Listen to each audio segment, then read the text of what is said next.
Alors, les garçons jouent aux cartes ici. Mais chacun de ces garçons-là discute avec son copain ou bien avec sa copine. Et l'un s'exprime librement et comme il voit, d'après son opinion, ce jeu-là. On va voir comment. Le premier a dit, en mémoire, je gagne tout le temps. Alors il a confirmé quelque chose, qu'il gagne tout le temps dans le jeu. Mais l'autre garçon, qu'est-ce qu'il a dit? Et moi, au contraire, je. Et c'est à toi de trouver le mot manquant. Tout le temps. Comment fais-tu? Alors d'après vous, le premier a dit, je gagne. Et d'après vous, le deuxième, qu'est-ce qu'il va dire dans ce mot-là, manquant? Manquant. Je. Alors tu dois trouver quoi? Au contraire, c'est-à-dire tu dois trouver le contraire du verbe gagner. À toi de chercher.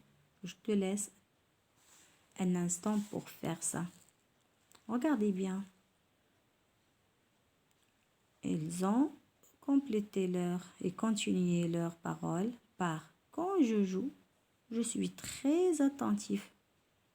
Parce que son copain lui a dit comment fais-tu? Alors, le premier copain va lui répondre quand je joue, je suis très attentif.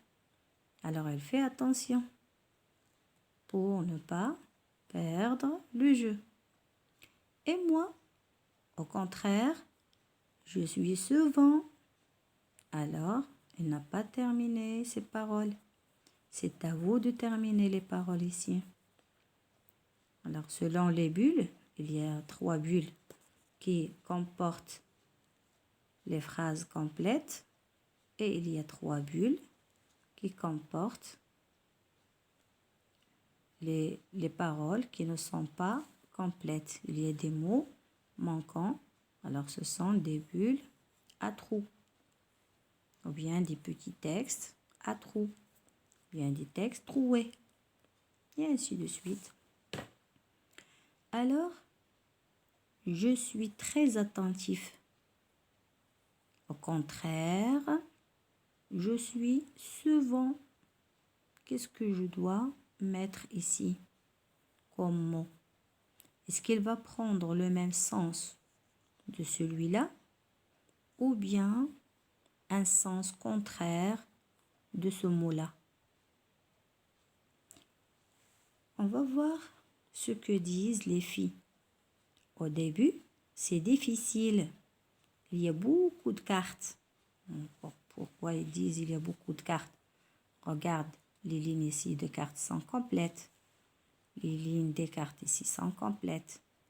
Mais à la fin, elles ne sont pas complètes. Il y a des cartes qui manquent ici. Alors, il y a peu de cartes. Au début, c'est difficile. Il y a beaucoup de cartes. Ah là, alors tu dois trouver le mot. Elle a dit ici au début, c'est difficile. Et ici, comment elle va compléter la fille ses paroles? Ah là, c'est plus, il reste 2 cartes. Alors, tu as 3 mots ici à remplir, à trouver. Et il y a 3 trous à remplir.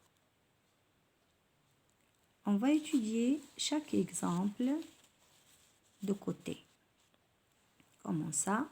On va voir sur notre feuille de leçon. Comme vous voyez, c'est votre niveau.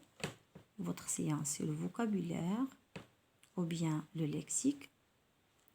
Les antonymes. On a dit les antonymes, c'est-à-dire les mots de sens contraire. Alors l'exemple qu'on a ici, qu'on a retenu de notre livre, c'est quoi? Je gagne, ce sont les phrases suivantes. Je gagne tout le temps. Alors, j'ai confirmé ici quelque chose. Moi, au contraire, je perds tout le temps. D'après vous, quels sont les mots contraires dans ces deux phrases-là? Je gagne. Moi, au contraire, je perds tout le temps. Le sujet, d'après vous, ici, c'est le pronom personnel « je ». N'est-ce pas? C'est le pronom personnel « je ». Et le verbe, c'est quoi? C'est le verbe « gagner ».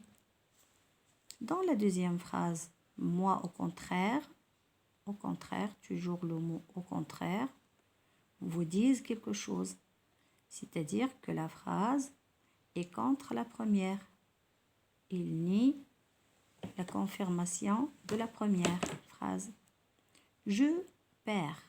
Je, toujours, c'est le sujet, c'est un pronom personnel, nature grammaticale, et sa fonction, c'est un sujet. Je perds, c'est le verbe perdre, c'est un verbe de troisième groupe. Alors, d'après vous, les mots qu'on a trouvés ici de sens contraire, c'est le verbe gagner et le verbe perdre. Très bien. On va discuter les propositions possibles pour dire le contraire. Parce qu'il n'y a pas seulement une possibilité. Il y a tant de possibilités.